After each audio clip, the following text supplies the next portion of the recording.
मैं doctor Virendra Prasad, principal, scope training and private consulting limited.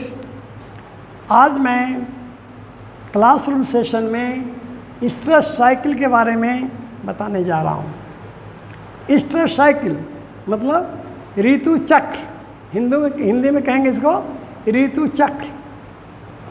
ये आपको बता दें कि ऋतु चक्र जो है इसका 4 फेज होता है, 4 अवस्था है। अब जो ऋतु चक्र का पहला अवस्था है वो है स्ट्रेस। स्ट्रेस के हिंदी में हम कहेंगे गर्मी। तो स्ट्रेस जो है अमूमन 1 दिन का माना जाता है। और स्ट्रेस में क्या क्या परिवर्तन होता है जेनिटल ऑर्गन्स पर, खास करके फीमेल जेनिटल ऑर्गन्स में, वो हम लोग थोड़ा समझ लें। मतलब reproductive organs of the cow, इसमें इधर भी आपका एक तस्वीर है reproductive organ of the cow. इसमें भी क्या परिवर्तन होगा इसको भी थोड़ा सा आप समझेंगे। पहला परिवर्तन होता है भलवा और विजाइना। जो बाहर से आपको भलवा दिखता भी है, उसमें परिवर्तन ये होता है कि वो इनलार्ज हो जाएगा, रेड हो जाएगा। अगर भलवा को हटाएंगे तो जो योनि का, वेजाइना का जो बाल है वो भी रेड दिखता है और वहाँ म्यूकस भी रहता है। ठीक है, डिस्चार्ज जो हुआ वो वहाँ पर लगा रहता है, जो गाढ़ा होता है। ये परिवर्तन देख करके किसान भी एक अंदाज़ लगा सकते हैं कि हमारा गाय कुछ समय के बाद गर्मी में आने वाली है। ये किसान को भी अंदाज़ लगेगा। आगे जो परिवर्तन होगा जो एआई वर्कर समझ सकते हैं, जब रेक्टल एग्जामिनेशन करेंगे, वो होगा सर्विक्स और यूट्रस में।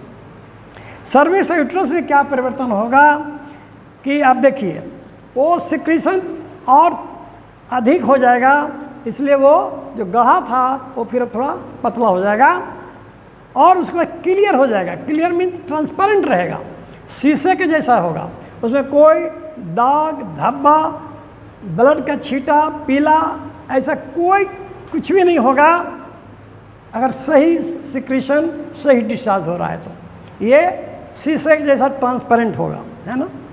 सर्विस का मुंह खुल जाएगा, तभी ना गन पास होगा। सर्विस का मुंह खुल जाएगा और यूट्राइन जो टोन है वो बढ़ जाएगा। यूट्राइन टोन को थोड़ा और हम लोग समझने की कोशिश करते हैं, क्या है यूट्राइन टोन। अगर आप उस हालत में रेक्टल एग्जामिनेशन करते हैं, अगर हाथ आप ले जाते हैं यूट्रस पर, जिसे बच्चेदानी कहते हैं, इसमें 2 सिंग होता है, तो उसमें वो लगेगा कि स्वेलन हो गया है, फूला हुआ है, बैलून जैसा उसमें ऐसा आपको फील होगा। ठीक है। टोन के समय में क्या होता है कि दोनों सिंग सतह से ऊपर उठ जाता है, भेड़ के सिंग जैसा, है ना। ऐसे पेल्विक कैविटी पर रेस्ट करता है। अब वो उससे ऊपर आ गया। हाथ में जब पकड़ेंगे तो उसमें हलचल महसूस करेंगे हॉर्न में, वही इसी को, इस टोन अप को आप फील कर सकते हैं। ठीक है। तो ये फील करने के बाद अब हम आगे समझते हैं कि ओवरी में क्या परिवर्तन होता है ना। ओवरी में जो परिवर्तन है वो फॉलिकल का बहुत तेज़ी से बढ़ता है और मैच्योर कर जाता है। और अब आइए कि जहाँ हार्मोन का उसमें क्या रोल होता है उस समय। तो एस्ट्रोजन हार्मोन जो है, जिसकी वजह से गर्मी में लक्षण दिखाई पड़ती है, वो सेक्सुअल डिजायर भी पैदा करता है। ठीक है। और एक समय में जब हाई लेवल हो जाता है एस्ट्रोजन का, तो सेक्सुअल डिजायर भी उस समय हाई रहता है। और हाई लेवल एस्ट्रोजन होने से वो ल्यूटिनाइजिंग हार्मोन को स्टिमुलेट करता है। मतलब एक तरह से अब आ गया ल्यूटिनाइजिंग हार्मोन। तो ल्यूटिनाइजिंग हार्मोन ही रप्चर करता है ओवा को। तो रप्चर करने का काम जो है वो होता है अगला फेज में, मेट में। ये मेट। तो मेट में हम क्या देख रहे हैं, जानना चाहेंगे कि मेट में ही रप्चर होता है ओवम का। मेट में ही हम लोग इंसेमिनेशन करते हैं। मेट टिश्यूज में ही आपको ब्लीडिंग भी दिखेगा।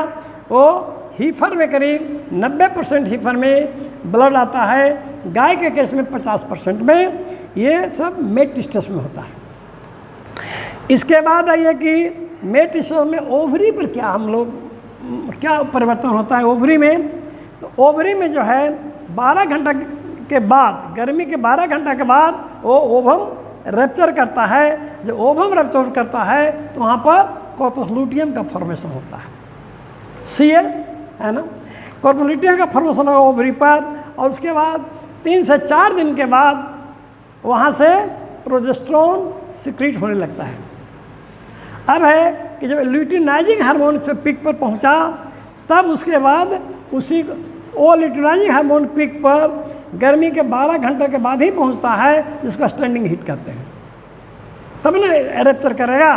तो ये भी हम लोग समझ गए कि मेट स्ट्रेस में भलवा भिजाना पर क्या फ़र्क डाला, ओवरी पर क्या फ़र्क करता है, और हार्मोन जो है ल्यूटिनाइजिंग हार्मोन वो पीक पर पहुंचता है 12 घंटे के बाद ही, जिसको स्टैंडिंग हीट कहते हैं। ठीक है। अब ये अगला फेज डाइस्ट्रेस, ये होता है सबसे बड़ा, सबसे अधिक दिनों का, 5 दिन से 19 दिन, तो है ना। तो ये हो गया 5 दिन से 19 दिन तक, ये होता है डाइस्ट्रेस। डाइस्ट्रेस में फिर समझते हैं कि सर्विक्स और यूट्रस में इसमें क्या परिवर्तन होता है। तो यहाँ भी मसल जो है इसको बढ़ने लगता है। किसका मसल? यूट्रस का मसल, यूट्राइन मसल। तो यूट्राइन मसल डेवलप करने लगता है, और अगर प्रेगनेंसी नहीं हुआ, ग्लैंड्स भी डेवलप करेगा, यूट्राइन मसल भी डेवलप कर रहा है, लेकिन प्रेगनेंसी नहीं हुआ तो वो डिजनरेट करने लगता है ग्लैंड 17वां दिन से। डिजनरेशन शुरू हो गया डाइस्ट्रेस में ही, है ना। अब आगे आते हैं कि Cl का जो डेवलप कर गया, अब Cl तो डेवलप करके वेल डेवलप हो गया Cl, तो वो 10वां दिन पर वो पिक पर उसका प्रोजेस्टेरोन सिक्रीशन होने लगता है। अब है कि ये जो प्रोजेस्टेरोन है, जिसकी जिम्मेवारी है सुरक्षा करना प्रेगनेंसी को, तो वो प्रोजेस्टेरोन सेक्सुअल डिजायर को रोकता है, इनहिबिट करता है। ये प्रेग्नेंट हो गया तो हम तो ये अपना काम करेंगे, सुरक्षा देंगे, लेकिन प्रेग्नेंट नहीं हुआ तो 17वां दिन से ग्लैंड्स का डेवलपमेंट जो हो रहा था, मसल का डेवलपमेंट जो हो रहा था, वो डिजनरेट कर जाएगा। अब आते हैं अगला फेज, प्रोस्ट्रेस। प्रो माने पहले, माने स्ट्रेस से पहले का अवस्था। ये होता है मात्र 3 दिनों का। अगर 21 दिन का साइकिल है तो 19वां दिन, 20वां दिन, 21वां दिन, 3 दिन इसका, ये 3 दिनों में ही ये पूरा हो जाता है प्रोस्ट्रेस। प्रोस्ट्रेस में क्या होता है, अब चले ओवरी पर क्या होगा प्रोस्ट्रेस में। अगर प्रेगनेंसी नहीं हुआ तो प्रोस्ट्रेस में चला गया, तो Cl क्या हो गया, बड़ी तेज़ी से डिजनरेट करेगा। तो Cl डिजनरेट कर गया, Cl मतलब कॉर्पस लूटियम, तो फिर फॉलिकल ग्रो करेगा। फिर जब फॉलिकल ग्रो करने के लिए फॉलिकुलर स्टिमुलेटिंग हार्मोन वो फिर से प्रोड्यूस होगा और फॉलिकल को स्टिमुलेट करेगा। यही हो गया कि जब फॉलिकल, फिर एस्ट्रोजन हार्मोन का काम आएगा गर्मी में लक्षण दिखाने के लिए। फॉलिकल डेवलप कर रहा है, फिर आ गया कि फॉलिकुलर लेवल हाई हो गया, फिर एस्ट्रोजन को न्योता दे के प्रोड्यूस किया। इतना ही काम होता है प्रोस्ट्रेस में। इस तरह से स्ट्रेस साइकिल जो 21 दिन का है, ड्यूरेशन भी हम लोग जान गए कि स्ट्रेस होगा 1 दिन का लगभग, मेट स्ट्रेस 1 से 5 दिन, डाइस्ट्रेस 5 से 19वां दिन तक, और प्रोस्ट्रेस 19वां से 21वां दिन तक। इस तरह से स्ट्रेस साइकिल का चारों फेज पूरा हो गया। इसमें अगर कोई प्रश्न है तो प्रश्न कोई रख सकते हैं। क्लियर है? प्रश्न होगा, बाद में भी अगर कोई प्रश्न मन में आता है तो प्रश्न रख सकते हैं। अगर आप क्लासरूम से बाहर भी चले जाते हैं, फिर भी अगर डाउट होता है तो प्रश्न रख सकते हैं। मैं अपना कॉन्टैक्ट नंबर भी बता रहा हूँ। मेरा कॉन्टैक्ट नंबर है 7061613198। ठीक है, धन्यवाद। और विशेष अगली वीडियो में। Thank you.